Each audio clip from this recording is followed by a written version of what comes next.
আমাদের মতো বাচ্চাদের খাওয়ানা। দেখছো এরকম রাজ দিতে কলিজা লাগে। ফুল একটা স্কট, কোনো নক করে নাই। পিছনে আরেকটা স্কট ছিল, দেখো এরকম করতে তোমাদের কলিজা লাগবে। ওই যে সামনে একটা স্কট, এখানে ভিতরে একটা স্কট, দেখো এখানে নক করে দিলাম হেডশট দিয়ে। দেখো এরকম স্কটের ভিতরে ঢুকতে কলিজা লাগে। দেখো একটা,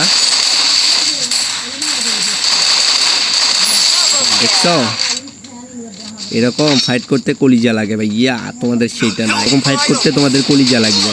যেটা দেখছো স্কটের ভিতরে এরকম ঢুকতে পারবা।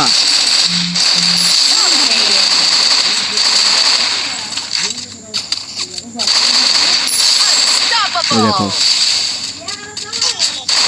শেষ মাল, আমরা মাল, তোমরা তো বাচ্চা মিয়া আমাদের সামনে। একটা দুটা, আমাদের একটা রাশা আর তোমাদের চারটার সমান।